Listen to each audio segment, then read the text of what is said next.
नमस्कार दोस्तों, स्वागत है आपका मोटोटॉक चैनल में। आज हम बात करने वाले हैं कुछ ड्राइविंग के तरीके जो बहुत ही मददगार साबित हो सकती हैं आपको ऑल्टो 800 चलाने में। क्योंकि बहुत बार ये होता है कि आप नई गाड़ी लेते हैं और आपको थोड़ी बहुत मुश्किलातें आ सकती हैं कि आप ड्राइविंग करते टाइम कुछ चीज़ों का ध्यान रखें।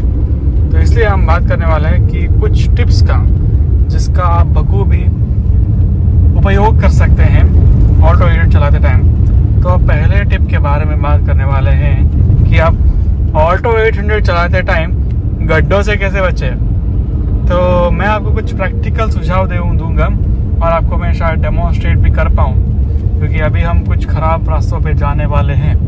तो आप देख रहे हैं कि विंडशील्ड का राइट कॉर्नर जो है ये वाला, ओके, तो ये वाला पॉइंट हम कर सकते हैं कि वो टायर का राइट साइड है।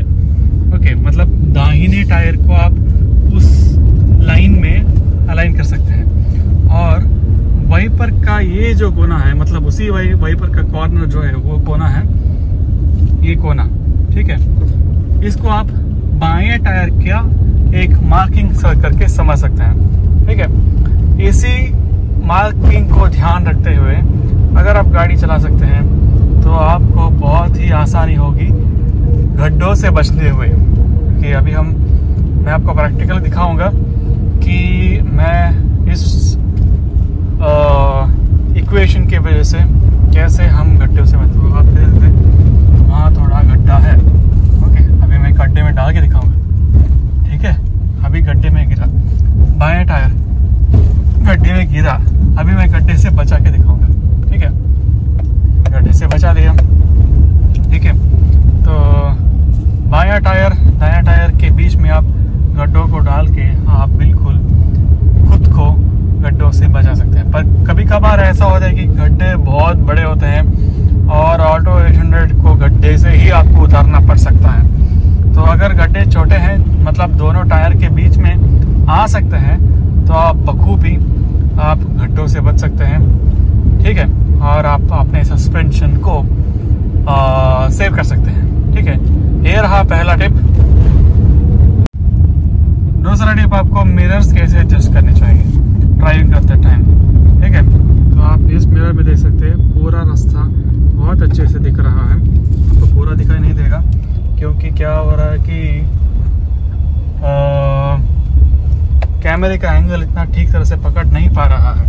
ठीक है, इस वजह से आपको पूरा दिख नहीं सकता, कोई बात नहीं। पर मैं आपको आप देख सकते, फिर से दिखाता हूँ कि रोड कैसे दिख रहा है। तो इससे आपको एडजस्ट करना है आपका दायां मिरर, और बायां मिरर भी देखिए अच्छी तरह से आपको दिख रहा है कि आपको मिरर इसी तरह एडजस्ट करना चाहिए, ना ही बहुत ऊपर ना ही नीचे। आप ज़रूर ध्यान रखिएगा मिरर का आधा हिस्से में, आप देख रहे हैं मिरर के आधे हिस्से में तकरीबन आपको रोड दिखना चाहिए, ऐसे आपको एडजस्ट करना है। और बाकी का आधा हिस्सा जो है आपको और सारी चीज़ें दिखनी चाहिए। ठीक है, ये एक बहुत ही इम्पोर्टेंट चीज़ है ड्राइविंग करते टाइम, क्योंकि कभी कभार क्या होता है मिरर्स बहुत ऊपर हो जाते हैं, और अगर मिरर्स बहुत ऊपर हो गए तो आपको कभी कभी छोटे छोटे जो व्हीकल्स आ रहे हैं या कुछ छोटी छोटी चीज़ें जो रोड पे हैं वो आपको देखने में बहुत ही मुश्किलातें आ सकती हैं। तो और आपको आपका जजमेंट जो है हैम्पर हो सकता है। ठीक है, तो इसी तरह रेयर व्यू मिरर को भी आप अच्छे से ध्यान रखिएगा, उसका अच्छे से आप उसको अपने व्यू के हिसाब से एडजस्ट कर लीजिएगा। रेयर व्यू मिरर में ज़्यादा तकलीफ नहीं आती क्योंकि वो आपको पिछले के विंडशील्ड के हिसाब से एडजस्ट करना होता है, तो आप उसके हिसाब से एडजस्ट करते हैं। ठीक है, तो मैं आपको दिखाता हूँ, एक मिनट। तो देखिए पिछले का हिस्सा कितनी अच्छी तरह से आपको सब कुछ नज़र आ रहा है, पीछे क्या क्या हो रहा है।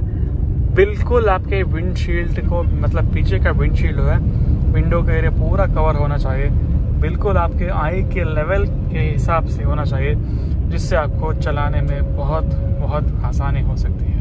तीसरी चीज़ जिसके बारे में आपको ध्यान रखना है कि आपको अपनी गाड़ी से और आगे की गाड़ी के बीच में कितना अंतर रखना चाहिए। देखिए भाई साहब, ये आपके ड्राइविंग स्किल के ऊपर डिपेंड करता है और आपकी गाड़ी के ब्रेक के ऊपर डिपेंड करता है। यूजुअली मैं रिक्वायरमेंट करता हूँ कि एटलीस्ट एक गाड़ी जितना, मतलब आपके ऑल्टो 800 के एक गाड़ी के हिसाब से उतना डिस्टेंस आप मेंटेन कर सकते हैं। आप रोड के मार्किंग को भी ध्यान में रख के कर सकते हैं और आपको और भी सेफ होना है। और अगर आप नया गाड़ी सीख रहे हैं तो बिल्कुल आप 2 गाड़ियों का जो मेजरमेंट है उतना आप आगे रख सकते हैं, डिस्टेंस आगे की गाड़ी के बीच में। चौथा टिप भाई साहब, जब भी आप गाड़ी चला रहे हो तो दोनों हाथों आप स्टीयरिंग के ऊपर रखें।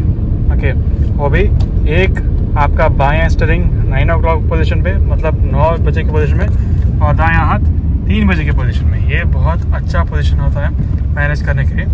हालांकि कुछ लोग ऐसे भी बोलते हैं कि एक हाथ रखो भाई तुम, जैसे अभी मैंने रखा है 10 o'clock पोजीशन में और दूसरा 2 o'clock पोजीशन में, मतलब उससे थोड़ा ऊपर। ओके, ऐसे भी आप रख सकते हैं, पर ये जो मैंने पहले बताया आपको 3 o'clock पोजीशन और 9 o'clock पोजीशन और 3 o'clock पोजीशन, ये बहुत अच्छा स्टाइल होता है स्टीयरिंग पकड़ने के लिए।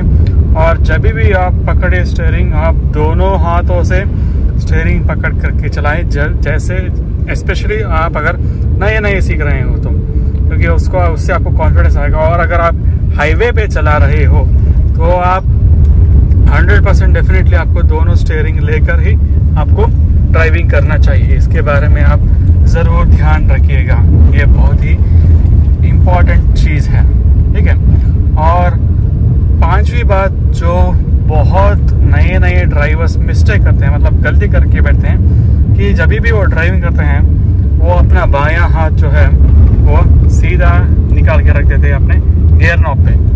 उससे क्या होता है, गियर भाई साहब, गियर एक ऐसी चीज़ है जिसमें छोटे पार्ट्स होते हैं, डेलिकेट पार्ट्स होते हैं। तो अगर आप अपना हाथ ऐसे गियर नॉब के ऊपर रख के चला रहे हो तो क्या होता है कि आपका गियर बॉक्स जो है वो लॉन्ग रन ख़राब हो सकता है। और गियर बॉक्स में भाई साहब, अगर गियर बॉक्स में खर्चा आया तो बहुत ही मोटा खर्चा आएगा। तो इसके लिए आप इसका ध्यान ज़रूर रखें कि आप दोनों हाथ स्टीयरिंग पे रखें और ड्राइविंग करें, ठीक है। 6ठी बात, अगर आप टर्न कर रहे हो, ओके, तो टर्न करने के लिए सबसे अच्छा पोजीशन कौन सा है, ठीक है, क्योंकि लोग बहुत सारी चीज़ें, उल्टी चीज़ें करते हैं टर्न करते टाइम। मेरा सुझाव है, जब भी आप टर्न करते हो, आपको मतलब पूरा टर्न लेना है, तो आप अपना हाथ ऊपर लेके जाइए और उसके बाद टर्न कर लीजिए और फिर से अपना हाथ जो है वही पोजीशन में ला के रखिए। ओके, ना ही कुछ चीज़ें फिक्स करें जिससे आप घुमाते रहेंगे स्टीयरिंग को।